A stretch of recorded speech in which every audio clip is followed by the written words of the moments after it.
Ada tipe orang yang dia punya rasa kecintaan, rasa kekaguman, dan rasa keingintahuan yang tinggi tentang berbagai macam hal yang berkaitan dengan langit, antariksa, dan alam semesta. Nah, orang seperti ini itu disebut dengan istilah astrotheal. Astro yang artinya alam semesta dan phile artinya rasa kecintaan. Jadi astrophilia, rasa kecintaan terhadap berbagai macam hal yang berkaitan dengan antariksa. Sebenarnya, decak kagum atau trauma yang dimiliki oleh manusia tentang berbagai macam fenomena dan anomali yang terjadi di langit ataupun antariksa itu sudah ada sejak dulu.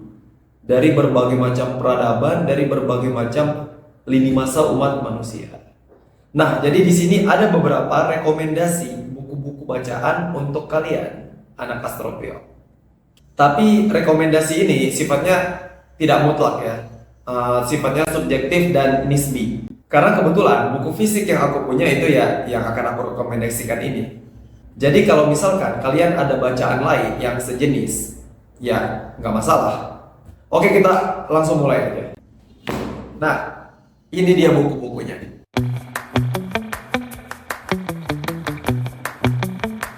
Yang pertama ada ayat-ayat semesta, sisi-sisi Al-Quran yang terlupakan. Karya Pak Agus Purwanto, DSC.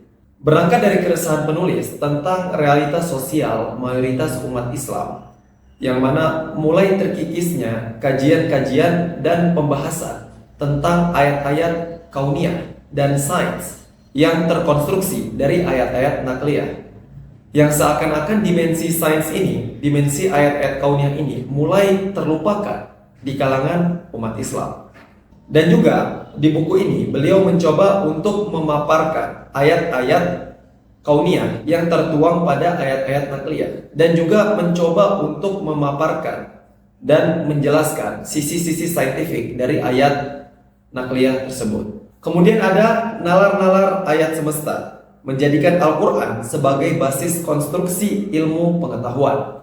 Masih dari penulis yang sama, buku ini mencoba memaparkan korelasi antara ayat-ayat kauniyah dan ayat-ayat nakliyah dari berbagai macam cabang sains yang ada, dari astronomi, astrofisika, astrobiologi, kosmologi, sampai ke fisika kuantum.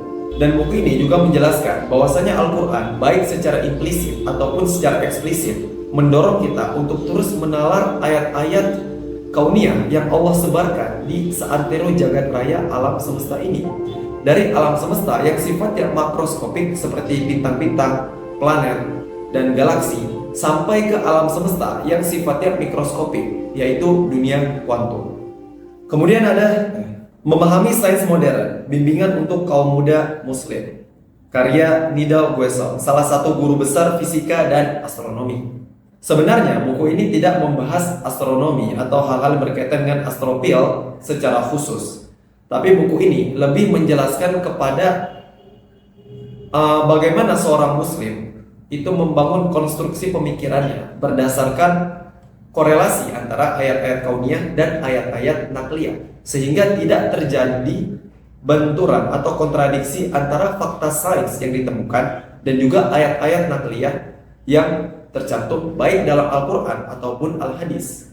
Dan buku ini juga mencoba menjawab dan menepis stigma dan stereotip yang tersebar di kalangan masyarakat beragama bahwasanya yang namanya saintis itu sama dengan ateis. Nah, jadi buku ini mencoba untuk menangkis tudingan itu. Karena sejatinya tidak ada kontradiksi antara akli dan nakli. Kalau memang ada kontradiksi, perlu antara kaidah akliyahnya perlu ditinjau ulang, ataupun penafsiran akan ayat nakliyahnya itu perlu ditakwil ulang atau ditafsirkan ulang secara rinci dan dengan metodologi yang benar. Karena sejatinya semakin saintis seseorang, harusnya dia itu semakin agamis. Karena semakin dia meneliti, semakin dia jauh mengobservasi, maka dia akan sering menemukan tanda-tanda kebesaran dan keesaan Tuhan, keesaan Allah Subhanahu wa taala, yang mana seharusnya menjadikan dia lebih agamis. Karena sejatinya baik itu fakta sains ataupun ayat-ayat nakliyah, sumbernya itu berasal dari satu sumber, yaitu Tuhan. Kosmos, Carl Sagan. Nah, kalau misalkan di dunia entertainment kalian kenal Iqbal JR atau Reza Rahardian sebagai selebritinya, di dunia sains pun ada selebritinya, yaitu Profesor Carl Sagan. Nah, jadi bukunya ini diadopsi dari acara TV series yang berjudul Cosmos di tahun 19-an. Acara itu membahas tentang berbagai macam hal yang berkaitan dengan astronomi, astrofisika, astrobiologi, kosmologi, bahkan biologi, dan berbagai macam hal yang berkaitan dengan sains secara umum. Nah, buku ini merangsang dan menstimulan rasa keingintahuan kita terhadap berbagai macam fenomena dan anomali yang terjadi di alam semesta ini. Dari biologi, entah itu tentang natural selection ataupun biological complex, sampai ke berbagai macam hal yang berkaitan dengan antariksa. Ilmu Falak Al-Amir, karya Dr. Murkish Sayyid Awad dan Dr. Mustafa Kamal Mahmud, dua orang ilmuwan muslim jenius abad ini. Kitab ini direkomendasikan oleh salah seorang senior saya tentang pembahasan seputar ilmu falak.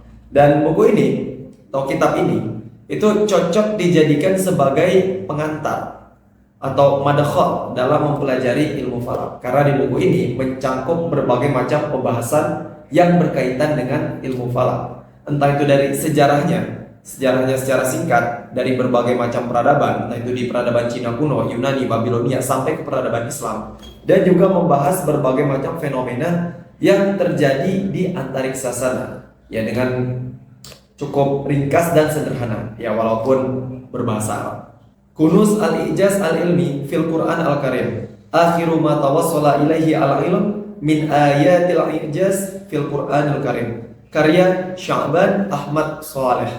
Nah, kitab ini salah satu kitab favorit saya, karena di kitab ini diungkapkan berbagai macam fenomena-fenomena atau fakta-fakta sains yang saat ini sudah terkonfirmasi secara saintifik, yang mana fakta-fakta itu selaras dengan apa yang termaktub dan tercantum di berbagai macam ayat dalam Al-Quran. Alias dengan kata lain, apa yang Al-Quran sampaikan 1400 tahun lalu itu relate dan terbukti secara saintifik di abad modern kita ini. Al-Quran Wahayatun Kharijal Ard, karya Ibrahim Atiyah Kolkos.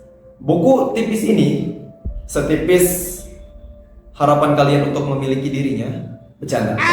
Buku ini mencoba menjawab rasa keingintahuan dan rasa penasaran kalian, juga mencoba menjawab pertanyaan besar umat manusia dari abad ke abad, dari peradaban ke peradaban, dari generasi ke generasi, yaitu sebuah pertanyaan, adakah kehidupan lain di luar planet bumi kita ini?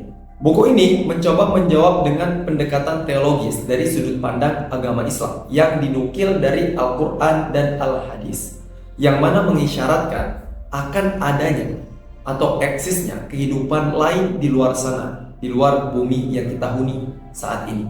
Terlepas apakah kehidupan tersebut merupakan kehidupan dalam bentuk primordial atau kehidupan dalam bentuk kehidupan cerdas yang sudah berperadaban. Allahu a'lam. Karena itu bukan topik kita hari ini, jadi kita skip dulu ya. 1 of 10 billion Earth.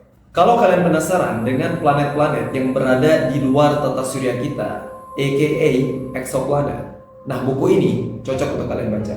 Salah satu buku karangan Profesor Oxford ini menceritakan tentang berbagai macam planet di luar tata surya kita yang memiliki indeks kemiripan seperti planet bumi kita ini, dan juga layak huni. Judulnya aja udah 1 of 10 billion Earth. Jadi satu dari sekian miliaran planet yang mirip dengan bumi. Karena begini guys, fakta yang ditemukan oleh ilmuwan di abad modern kita ini, bahwasanya setiap kedip bintang yang kita lihat di malam hari itu sejatinya adalah matahari bagi sistem planetnya sendiri.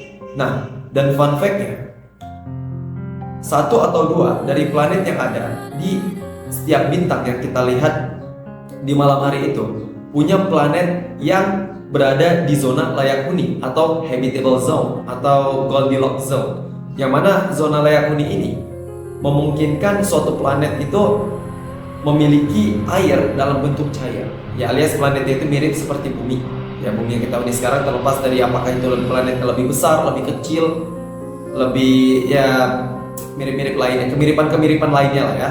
Yang mana seperti kita ketahui bahwasanya air adalah salah satu indikasi, syarat dan faktor adanya kehidupan.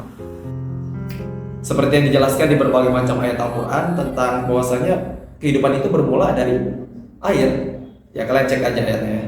Terakhir ada Ilmu Falak karya Dr. Andes Haji Arso SH MAG. Nah, buku ini cocok juga bagi kalian untuk dijadikan pengantar dalam mempelajari ilmu falak, karena disampaikan dengan bahasa Indonesia yang cukup ringan dan dengan bahasa yang sederhana.